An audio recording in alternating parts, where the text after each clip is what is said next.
Бүгінгі күнде қарасаңыздар, Қытайға деле барсаңыздар ошондой. Мусулмандар жашаган өлкөлөрдө балиттик аябай күчөп кеткен. Кээ бир жерлерде. Мусулман эместер жашаган жерде цивилизацион болуп кетип атпайбы? Себеби биз 16-кылым менен пикирленип жүрө бергендиктен, 10-кылым менен.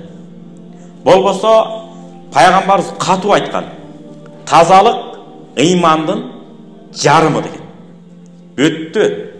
Тазалык ыймандын жарымы. Кандай гана шарият китептерди окубаңыз, фик китептерди. Бисмилла дегенде эле дарат китептен башталат. Тазалык китептен башталат. Кудри болсун, Кази Такаев болсун, Атталу Зарури болсун, дегеле кандай гана Ханафи фик китепти ачыңыздар. Китабу Тахара, дарат китеби, тазалык китеби деп баштайт. Мусулманчылык тазалыктан башталат. Керек болсо айтып атпайбы? Кокус, сарымсак, пияз жеп алган болсоңуз, мечит бекемделген сүннөт жамаат менен окуш болбосо.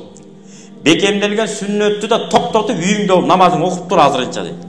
Жанагы сарымсактын, пияздын жыты кетмейинче. Ушунчалык. Эгерде бизкинде азыр кээ бир туугандарыбызда болуп кетип атпайбы, айла жүргөндө өтүп кийип жүрсөң, мал кайдап жүрсөң, бизде деле болот андай. Кээде байпактарыбыз сарымсактан өтүп кетип атпайбы? Байкайсыздарбы? Ал жер бир жер басып кеткен жерине кокус чекеңди, пашанаңды, маңдайыңды коюп алсаң бүттү. Мурдага жыттаган атырдын жытын унутуп каласың. Жууп кетет ал. Мээңе тебет момдойнан. Ошон үчүн көп мечитке келгенде эмне кылыш керек?